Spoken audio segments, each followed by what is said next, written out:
மாவட்டத்தில் பாஜக ஆர்ப்பாட்டத்திற்கு அனுமதி மறுக்கப்பட்ட நிலையில் ஆர்ப்பாட்டத்தில் கலந்து கொள்ள வந்த 200க்கும் மேற்பட்டோரை காவல்துறையினர் கைது செய்தனர். கள்ளக்குறிச்சி மாவட்டத்தில் கள்ளச்சாராய உயிரிழப்புகளை தடுக்க தவறிய திமுக அரசை கண்டித்து திருவள்ளூர் மருத்துவக் கல்லூரி அருகே மாவட்ட பாஜக சார்பில் ஆர்ப்பாட்டம் நடைபெறும் என அறிவிக்கப்பட்டது. இந்த நிலையில் இன்று நடைபெறவிருந்த ஆர்ப்பாட்டத்திற்கு போலீசார் அனுமதி மறுத்தனர்.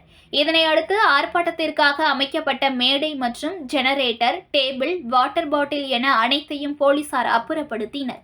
மேலும் மாவட்ட தலைவர் எம். அஸ்வின் என்கின்ற ராஜசிம்மம் மகேந்திரா தலைமையில் ஆர்ப்பாட்டத்தில் கலந்து கொள்ள வந்த பாஜகவினரை டிஎஸ்பி இரா அழகேசன் தலைமையில் இன்ஸ்பெக்டர்கள் அந்தோணி ஸ்டாலின், வெற்றி செல்வன், ரவிக்குமார், மாநில ஓபிசி அணி பிரிவு செயலாளர் ராஜ்குமார், மாவட்ட பொதுச் செயலாளர்கள் கருணாகரன், ஆர்யா, ஸ்ரீனிவாசன், லயன் ஸ்ரீனிவாசன், ஜெய் கணேசன், மாவட்ட பொருளாளர் மதுசூதனன், மாவட்ட செயலாளர்கள் பாலாஜி, ரமேஷ், பன்னீர்செல்வம், மண்டல தலைவர்கள் பழனி, சதீஷ்குமார், ரவிக்குமார், மாவட்ட துணைத் தலைவர்கள் முல்லை ஞானம், சண்முகம், நிர்வாகிகள் பூண்டி பாண்டிரங்கன், சிவரஞ்சினி, சித்ராதேவி, சுகுதேவ், மாவட்ட மருத்துவ அணி தலைவர் லோகேஷ் பிரபு, டில்லி பாபு, உமா மகேஸ்வரி உட்பட ஆர்ப்பாட்டத்தில் கலந்து கொள்ள வந்த 200க்கும் மேற்பட்டோரை கைது செய்து தனியார் திருமண மண்டபத்தில் தங்க வைத்துள்ளனர்.